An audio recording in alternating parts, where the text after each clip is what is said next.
What's up YouTube, it's the Base God in Yu-Gi-Oh! Here on Team Black Rainbow's channel, coming at you guys with Resurrecting Agents, episode 15 I believe. If not, then welcome to 16, but I'm pretty sure it's 15. And I really wanted to talk about first turn plays in Agents. Depending on what you're playing against, if it's unaware, unknown, these are possible plays. So I did shuffle this deck earlier, and I revealed the top 6, and it was the perfect example for me to go over. So you're going first in a tournament, so you draw 6. Boom, boom, boom, boom, boom, boom. Alright, so what do you do with a hand like this? Obviously, I see 3 possible plays you can do. You can summon your Venus, bring out your Shine Balls, and bam, you can possibly summon the Earth, bait out the Veiler, and boom. Or you can summon Thunder King. Don't show your opponent what you're playing just yet. Knowing that you do have the Honest in hand to protect any bigger threats, and you do have a Herald and another Agent in hand. But yeah, my concept behind this deck is if you're going first and they have 5 cards in hand, that's one less card for them, for that player to draw into a Maxi and or Veiler. So the cards that do obviously get hurt by that would have to be Venus. This is what I would do, knowing that I have the Earth right here, just in case they can beat over this, which they probably can't because I have Honest. I would summon their Venus, right? Bring out my Shine Balls, because like I said, they have 5 cards instead of 6, which is one less card for them to draw into a Veiler and or Max C. So then you'd bring out your Shine Balls, most likely all 3, because even though you can draw into the 3rd one, and it would be great with the Herald of Orange Light, that card can potentially be something better, like a Hyperion, Heavy, anything.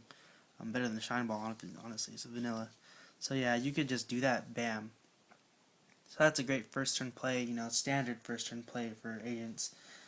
And can be rather difficult to beat it down with like a Thunder King, because all they can really do is just attack the Shine Ball. But yeah, say you didn't have the Venus, and you were left with, you had a hand like this. What would you do? Again, that's one less, they have 5 cards in hand, that's one less card for them to have a Veiler. It's simple logic, honestly. But yeah, I would summon the Earth, potentially grab the Venus. If they do have Veiler, you do have the option to Herald it. But if you really feel like that Veiler is gonna be crucial, or that Venus, because look at your hand, it's subpar at the best, at the best. So yeah, say I just shuffled my deck a little more, and let's see what I draw into. You're gonna draw into a tour guide, good, but it doesn't get anything going for the most part. And to keep drawing, Thunder King, you already have one, a Road, Mirror Force, boom. It's not going to be until 5-6 turns later that you draw into your Venus, or your Earth to grab a potential Venus. At that time, your opponent can draw into another Veiler. It's just it's just different things that you never think about. Like if you summon Earth, do you want to negate the Venus, or do you want to negate the Veiler? Same thing with the Venus. So say they summon that, do you want to negate the Veiler? Because what happens if you do draw into the second Veiler? I am seriously fucking up right now. I'm sorry guys. But yeah, say you opt not to, negate the Venus. You draw a card, it's the second Shine Ball. It's ugh. Not only do you only have one left, that's minus card advantage in your hand, because you always want to have good card advantage, and you want to trick your opponent into thinking, you have great cards when you don't. But yeah. Other first turn plays, say you don't have anything. Right, say you have space, what is it? Mystical Space Typhoon. That's the only card you want to set. So you set the space, right? And your opponent sets 2. And then, boom, what's your 7th card? Heavy Storm. Depending on how badly you want to get your plays done, you know, if you had these, why wouldn't you do it in the first place? Or say you started off with these 2, right? And you're like, oh, what if he sets 1? You know, you'll be fine. Boom. You know, bluff a deep prison, bluff a warning, bluff anything. And, you know, whatever. They set 2 and pass. And do you want a heavy storm? It's just like first turn plays that you don't normally think about, but you should be thinking about. Like, you know, the first turn Thunder King is always good, but sometimes it's just bad to just summon a Thunder King without any type of protection. So unless you do have the Honest in hand, you might want to set a bluff. Because Thunder King is a card that you do want to play Protect the Thunder King, because Thunder King is a very good card. You know, if you first turn summon this, and you back it up with, like, you know, a Fiendish Chain, a Book of Moon, where's that? Deep Prison, and let's just say a Starlight Road. You know, you go Thunder King first, like, and then set all these. You know, not only do you eliminate any back row that they can possibly set, and you have outs to different cards. Say they don't summon their own Thunder King, you have the option to Deep Prison or Book of Moon it, and the ability to attack over it next turn.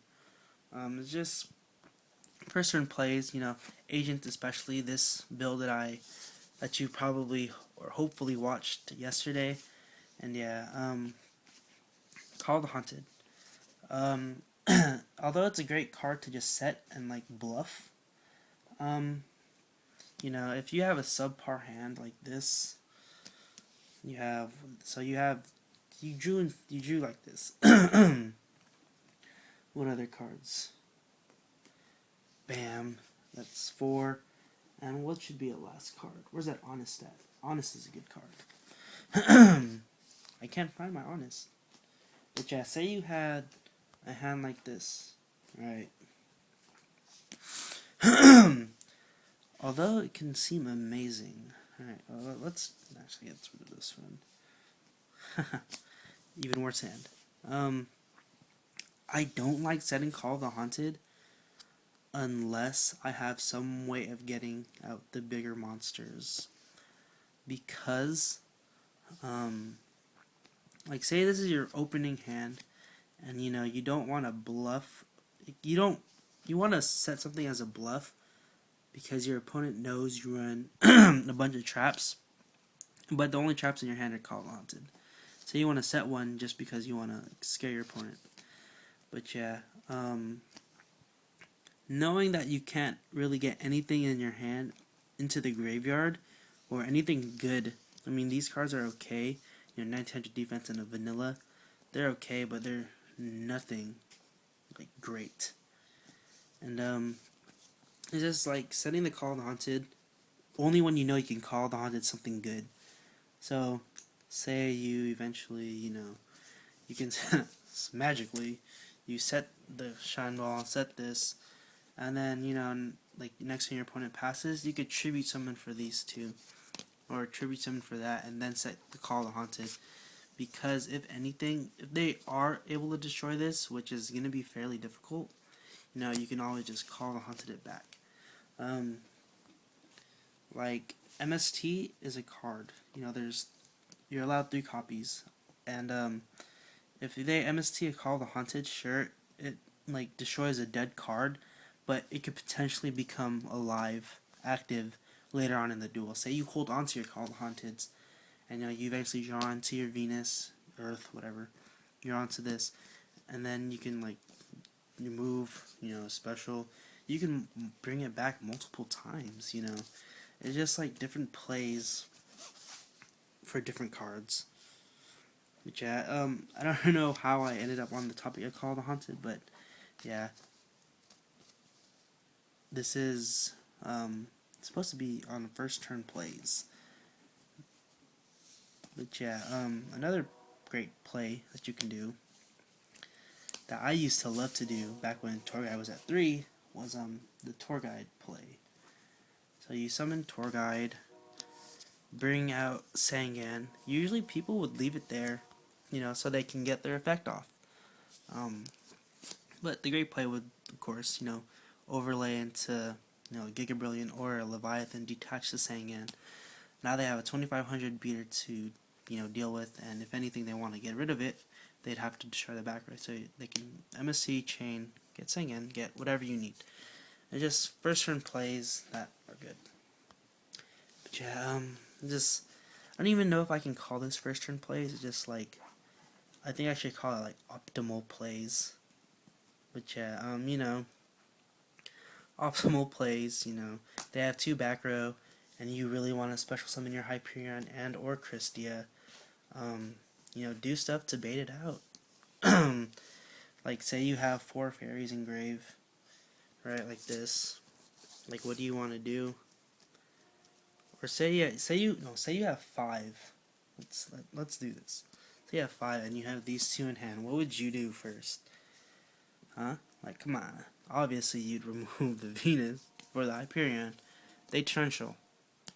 Boom. Now you're back at 5, and you have a dead Christie in hand until you draw into that Reborn, draw into something that'll just like take out one of them. So, you know, although it might have seemed optimal to, I mean, there's really nothing. Like, I'm starting to confuse myself. I don't even know what I'm talking about. But like, it's just hard to give examples with just these. You know, I need duels to show. Like, say you have these cards, right, and they had 2 back row. Obviously, you could summon the tour guide into whatever to bait out possible back row, and then eventually, you know, remove whatever. It's just, you know, it all depends on the game state, whatever. Yeah, if you guys really want like more examples, like from like actual duels, I'll try to think of some, or like I'll try to like partake in some duels and give you guys my experience. But as of right now, I really can't think of any. I'm sorry if this episode was very lackluster. I do apologize. Yeah, agents, multiple plays, like I said. But yeah, this card is the best turn 1 play I've seen in a while. For this deck, of course. Because there's also the Rabbit, there's also the Magician Shark combo. Yes, this deck, that's the most optimal play. But yeah, I hope you guys enjoy this episode, even though I started messing up halfway. Or just like in the beginning, it's just like, or even just like starting this video, I just messed up. But yeah, cut me some slack, I hope, please. But yeah, I hope you guys enjoyed this video. And when I do get my new deck ready, I will probably upload it after I take it to a tournament, see how it does, give you guys like a report. But yeah, for now, agents. And yeah, I hope you guys enjoyed this. Base God and Yu-Gi-Oh! And I'm out. Bye.